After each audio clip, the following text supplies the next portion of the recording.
It's going to get me confused now. Okay, we're ready. Okay, I was saying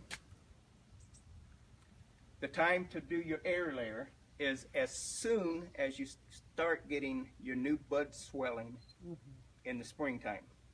Okay. Your new growth. That's the best time to do it on any kind of a tree. Okay. Other trees you can do them throughout the year with good success. Some things like grapevines, as an example, which what we're doing today, does not matter when you do them. As long as the grapevine's growing, it's going to root out. And you can take a vine, set it out on the ground, put a rock on it, and when it come and dig it up later on, it'll have roots on it. It's that easy. But a benefit to air layering them is you can cut it off. You're not going to damage the roots, because I've had people come and dig vines up here before when and they'll dig up a whole bunch of them, and somehow something happens between digging them up and planting them, because they lose most of them, or a large percentage of them. So if you're doing an air layer, the roots are protected, they're not getting damaged, and it's easy to do. Doing grapevines, if you take a long vine like we're going to do today, some 12, 15, 20 foot, those, if you go and plant them, and say you want to cover a shade area, make a green, a shade house out of them. The advantage of doing something that big versus something that you'd buy in the store, bare root season, that's 16, 18 inches tall, 2 foot tall, is this is going to grow instantly. You're going to have instant growth and coverage. Versus the others are going to take a while.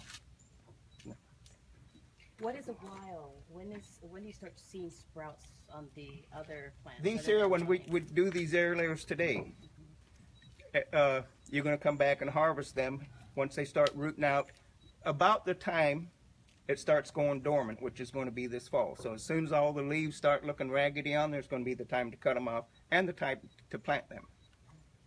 The roots are going to grow throughout the winter time. Just because you don't have leaves on top of the plant growing and it doesn't look like it's growing underground, the roots still continue growing throughout the winter. So different ways of air layering is take a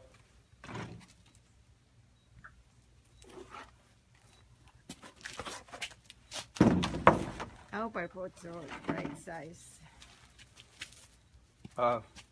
Sandwich bag or a small bag. I use the Ziploc bags. They're Ziploc in there as well. For the only reason I use them is they're easy to zip up versus to do that extra motion. Fill this up with your potting soil. Get it nice and full. Get it sealed up.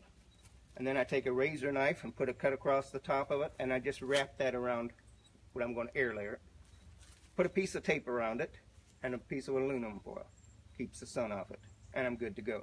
Now, does it need to breathe, or do you need to seal it really well? You want to seal it as much as you can, Okay. because keep out the ants, number one, because they're gonna get that moisture, and then as soon as it starts getting some callus and some tissue growing in there, that's candy to them. They're going to want to move in there and make a nest. Gotcha. And two, the other reason is to keep the moisture in there so it doesn't dry out. Okay. So will you say that? Will you go through this method again? So We are going We're to. going to be doing it on the okay. thing Okay. today. Yeah. Okay. So I And just you know thought what? you I would get forgot that. the olive oil. I knew there was something else on the list.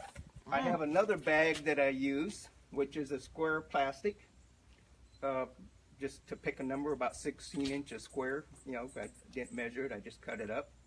I put a piece of tape on, which I'm going to show you later on. We put a piece of tape on one edge, then I wrap that around the branch, and then you can seal it. And then when you tie the bottom, now you got a bag you can fill up. Just an easy way of getting a bag. But I'm going to show you how this is done. And it's recycling too. Something you Reuse. would Yeah. throw away Yeah. otherwise. Yeah. Or if it's, you got to go buy the plastic. I mean, it's a cheap way of doing it to where you get a larger bag that you can tie up tighter. Now, one drawback, and I'll explain it. Forget that. When we start doing, I'll show you drawbacks on it. Another thing of doing is a water bottle. And these we can cut the top, make a hole in the bottom, slice it up one thing, and it's a clamshell. You can put that around the plant. It's tight, it's durable. You know, it's not going to fall apart on you. Tape it up. Another way of doing it. Is one better than another? No, they all work. Well, the bags you fold in half, this is better than those. And this big square plastic is better than that. Because when you fold a bag in half, and that you got roots growing on both sides of them, then it's a little bit tedious to get that bag off them without damaging the roots. That's why, and I've done that for years, and I said I've got to find an easier way of doing it where I don't damage the roots. And faster, most importantly. Or just as, I mean, I just, when I do things, because of my background in construction, and I have to manage labor, I look at the minutes every project takes to do. And I have to find ways to do it faster, you know, to remain competitive about, you know, somebody that's doing another building at paying half the labor we are. I was in the union.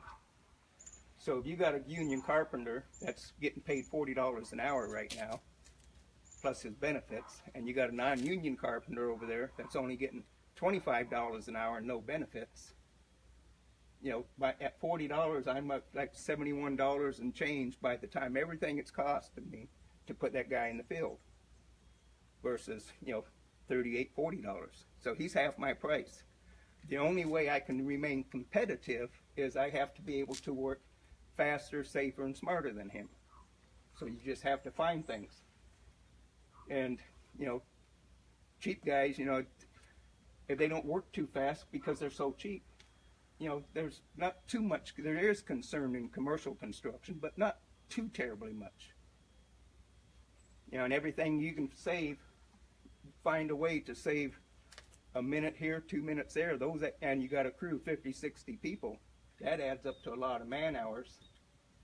And if you're working downtown on these big high-rise buildings where it's a $50, $75, $100 million construction loan, that cost per day on insurance just for that loan is very expensive. And then on all of those, if you do not meet certain date lines as far as production is concerned, the penalties against the contractor. I've been on jobs where not being reached in certain levels on a certain day, the fine was $1 million a day. So, you earlier fast. yeah, you have to. Yeah. So, Or else. So once you get, you know, used to working that way for, you know, 40 years and thinking that way, everything you know, I touch on, and it's just, how can I make it faster and better? That's good. That's our benefit. We don't have to think. Yay. I'm going to poke some holes in the bottom of these just to make them. So now we're playing with fire. Okay, what do we say? Kids, do not try this at home. Yes. Do not point at people. Woo, more fire. You can do it with a pair of wire cutters, tin snips, a drill bit. You know, a lot of different ways of doing it. So you're heating it to I'm just getting it melt tubing it. hot so that I can get it hot enough I can just poke a hole in the bottom of it. Now I heard peat moss. I thought you was going to be more bottles, so I got all set up for doing it this Sorry. way here. So is peat want moss this one? okay to use? Yeah. Yes. Pretty thick on the bottom. I didn't know we were. Yeah, and them thicker ones are harder to cut with like tin snips or wire cutters or something like that. We don't use plastic bottles, so I was looking through public trash. I should have told all of you to bring some.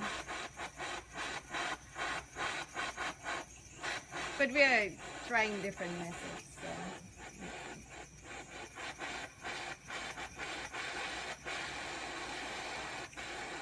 Torch isn't working very well. It's not getting hot. It hasn't been used. It's probably dirty inside. It's been sitting under my house for over 20 years.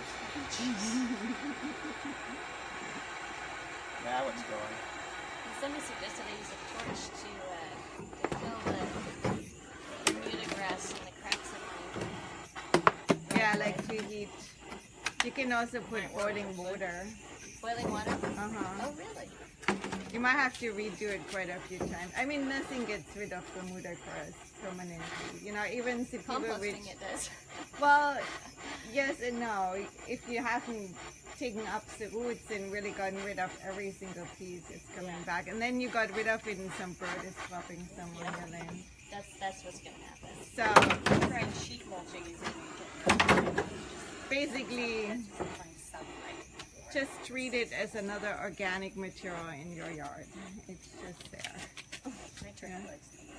Something else I wanted to get for when we do the one on the fertilizer is I was trying to get a book from Tom of all the different plant material when it's actually broken down, what's in it. Uh-huh.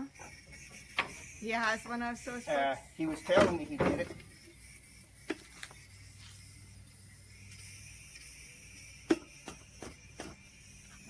Just getting him to be